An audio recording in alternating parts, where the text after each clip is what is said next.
నమస్తే, welcome to our channel. Indiramma ఇళ్లకు ఉచిత ఇసుకను అందించేలా చర్యలు తీసుకోవాలని అధికారులను ఆదేశించారు సీఎం రేవంత్ రెడ్డి. సామాన్య వినియోగదారులకు తక్కువ ధరకు ఇసుక లభించేలా చర్యలు తీసుకోవాలని, పెండింగ్ బిల్లులను వెంటనే చెల్లించాలని అధికారులను ఆదేశించారు సీఎం. బ్లాక్ మార్కెట్ను అరికట్టి పేదలకు ఇసుక అందుబాటులో ఉండేలా చర్యలు తీసుకోవాలని, ఇసుక మాఫియాపై ఉక్కుపాదం మోపాలని అధికారులను ఆదేశించారు సీఎం. అధికారులు ఇసుక రిచ్ల వద్ద వెంటనే తనిఖీలు చేపట్టాలని ఆదేశించారు సీఎం. ఇసుక అక్రమ రవాణాకు పాల్పడితే ఎంతటి వారినైనా ఉపేక్షించేది లేదని సీఎం రేవంత్ రెడ్డి అన్నారు.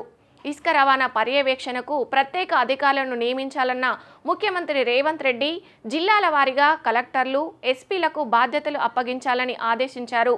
హైదరాబాద్ పరిసరాలలో ఇసుక అక్రమాను అడ్డుకట్ట వేసే బాధ్యత హైడ్రాకు అప్పగించిన సీఎం ఇసుక అక్రమ రవాణాపై విజిలెన్స్, ఎన్ఫోర్స్మెంట్ నిఘా ఏర్పాటు చేయాలన్న సీఎం రేవంత్ రెడ్డి ప్రతి ఇసుక రీచ్ల వద్ద 360 డిగ్రీల కెమెరాలు, సోలార్ లైట్స్ ఏర్పాటు చేయాలని ఆదేశించారు. ఇసుక స్టాక్ యార్డ్ల వద్ద కట్టుదిట్టమైన ఫెన్సింగ్తో పాటు ఎంట్రీ, ఎగ్జిట్లు ఏర్పాటు చేయాలని సూచించారు. రవాణాకు సంబంధించిన రిజిస్టర్ లారీలను ఎంప్యానల్ చేసేలా చర్యలు చేపట్టాలని సూచించారు. ఇసుక బుక్ చేసిన 48 గంటల్లోగా వినియోగదారుడికి చేరేలా చర్యలు తీసుకోవాలని, ఏరియాల వారీగా సమీప ఇసుక రీచ్ల నుంచి వినియోగదారుడికి ఇసుక చేరేలా సిస్టమ్ ఉండాలన్నారు సీఎం రేవంత్ రెడ్డి.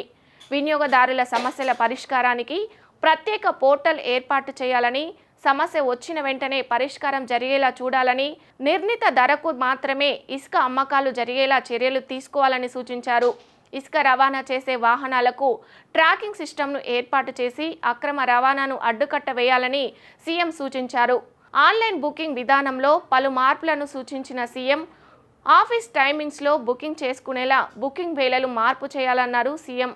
అక్రమ రవాణాకు సహకరించే అధికారులపై వేటు తప్పదన్నారు ముఖ్యమంత్రి. ఎవరిని ఉపేక్షించేది లేదని స్పష్టం చేశారు సీఎం.